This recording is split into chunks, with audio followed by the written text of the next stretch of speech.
안녕하세요 여러분, 엠사입니다. Hi everyone, Margarita here, and I will be your K-movie queen for today. Yep, you heard me right. And I mean, if you haven't yet seen the movie we're going to be talking about today, what kind of rock have you been living under? And yes, some of you may think, gosh, what kind of rock have you been living under, Margarita? This has been so long since the hype and all of the awards and all of the popularity of Parasite has died down, and yes, this is deliberate. I have not watched or had any kind of interaction with any news, gosh, there were so many, about this movie until about 2 weeks ago when I actually took the plunge and watched the movie. I wanted to have the most objective opinion for this review. I didn't want to get affected by the very strong opinions from both ends actually. I've had so many people come up to me being like, this is the best movie ever, and so many people being like, no, this is such trash. How could you possibly watch it? So I was like, okay guys, I will just wait until this all dies down and then watch it and then come to you guys and give you my thoughts. So here I am, yay! Do I recommend it? Hells yeah! Do I think it's a movie for everyone? Funny enough, I think it is. No matter if you are Korean or if you're a foreigner or what kind of movies you like, what kind of genres, if you're into horror or if you're into comedy or romance or thriller, I genuinely think that this movie has a little bit of something for every kind of audience, and that's what makes it so relatable. I mean, no wonder this movie has created a fury of international attention. I mean, it's pretty much the BTS of Korean cinematography. Do I think that Parasite is the best Korean movie ever made? Probably not. I've seen a lot of brilliant, absolutely iconic Korean movies, which I wish were as world-renowned as Parasite is now, but is Parasite paving the way for more Korean cinematography to be exposed and accepted in the wider international community? It definitely is. So, pretty happy about that. Oh, the spoiler alert! If you have not watched Parasite yet, I mean, who are you, me? Pause this video right here, head over to wherever you can find it, but then don't forget to come back, because I'm on some good stuff here with this review, so please come back and watch it. But overall, one of the many things that I've really appreciated about this movie was actually really well put by the great Bong Joon-ho himself, who described this movie as a downstairs upstairs movie. The setting is so incredibly simple. It's, you have your Kim family, you got your Park family, and the most hilariously creative interaction between them. I mean, when I first watched the, let's say, 10 minutes of it, I had no idea where the movie was going, and I think that is another brilliant thing about this movie, where you think you know what's gonna happen next, bam, the basement thing happens and you're like, what? The movie opens with the most brilliant setting of this second class or almost downstairs way of living, and unfortunately it is incredibly prevalent in not just Seoul, South Korea, but also many other developed countries. Here in the UK we have ground floor apartments.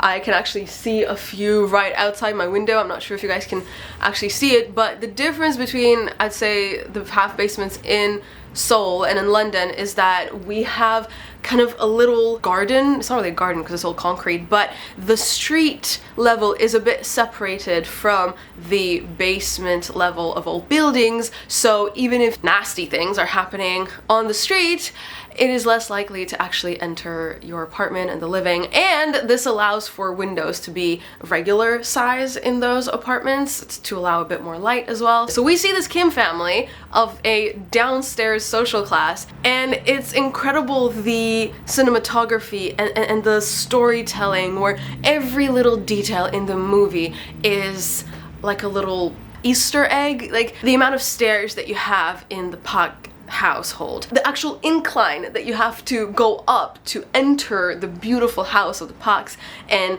just the imagery and the little, it's so beautiful. Guys, I can't even express it in words. You have to see the movie. The wife of the Park household is the most snowflakey woman I've ever seen in my life. The way she talks about her kids, her relationship with her husband, she just is completely disconnected from the real world. She lives in her own little rich, entitled universe, and that is very clearly portrayed by her talking about how people in the underground have a certain smell.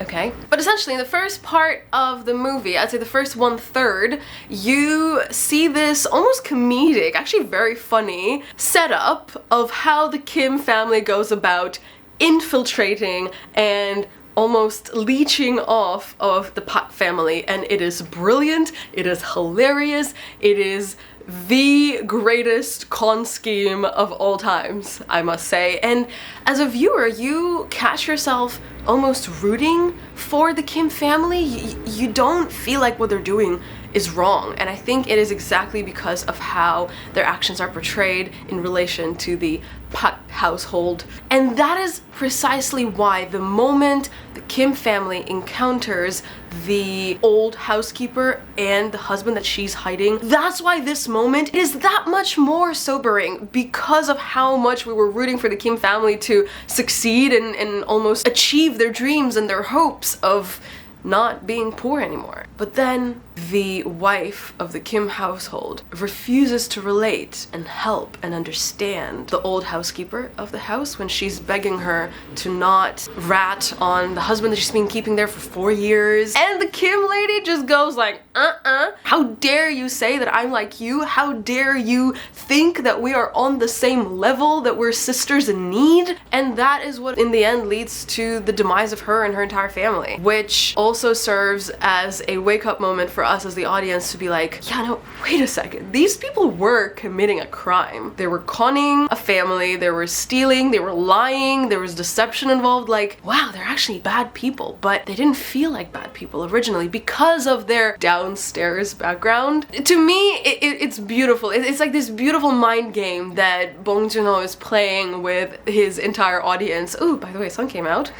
Can I just have a little shout out and a round of applause for the stunt team and the special effects team that I really hope that the production had, because if the housekeeper, the old housekeeper, did that whole backward somersault down the stairs herself, I really hope that was not her. I really hope that was a stunt double, because it was so real and so painful to watch. Like, I felt the bang in the back of my head and I was like, oh my god. It was so raw as well. I think this is another element that I really want to emphasize. There's something very, very unique with Bong Joon-ho's movies where they are as real and as raw as it comes. Like, it feels like you're almost watching a documentary, which he himself even said that he didn't want to make this feel like a documentary, but I got a vibe where like this is real life. The second part of the movie almost has a different dynamic to it, where you constantly feel on edge as a viewer. You constantly feel like,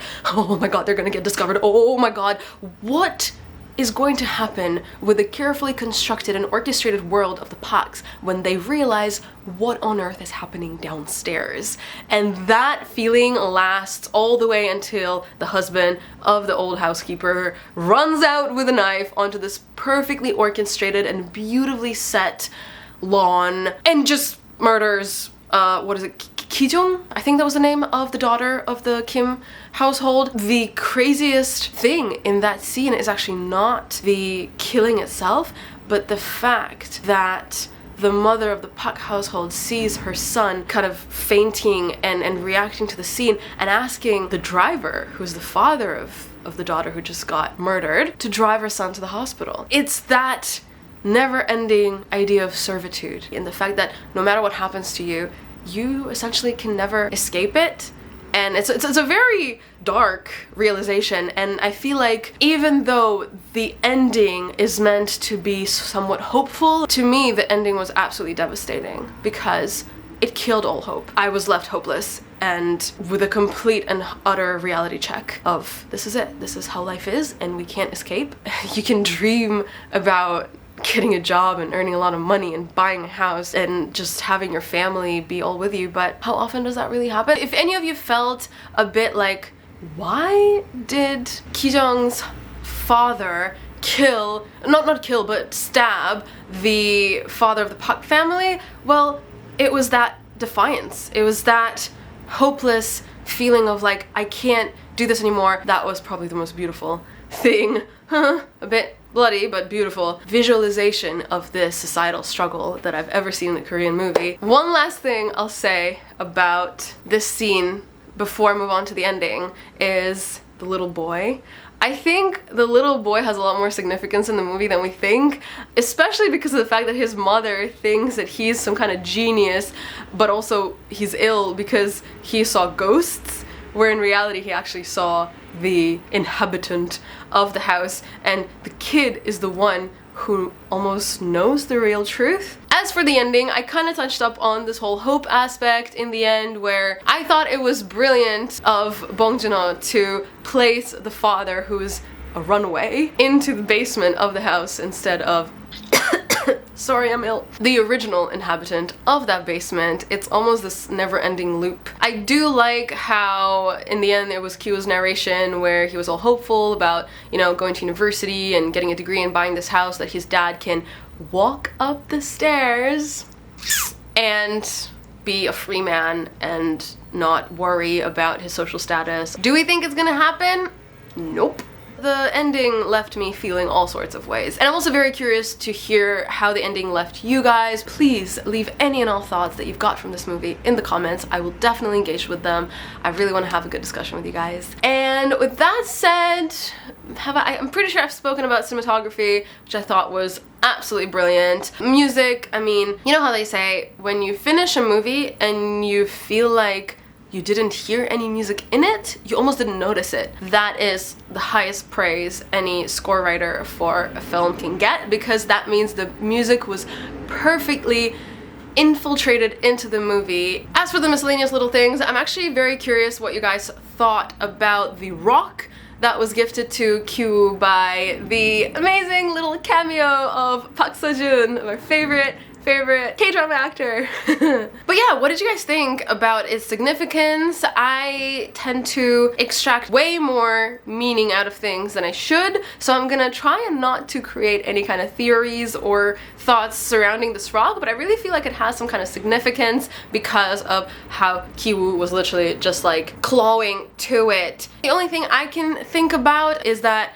this was Kyu's way of still clinging on to the life that he could potentially have. Still going back to hope type of thing. I don't know. You guys let me know if you caught any kind of significance of this rock, or if it's just literally a rock in the film. And with that said, this is the end of my very long and very unstructured Parasite review. Please let me know what you guys thought about it, and if anything I said resonated with you at all, or if you absolutely hated the movie and you want to fight me in the comments, please do that. Just do it respectfully. But yeah, I hope you all have a wonderful, most wonderful rest of the day, and I'll see you all very, very soon in my upcoming videos. Bye! Annyeong!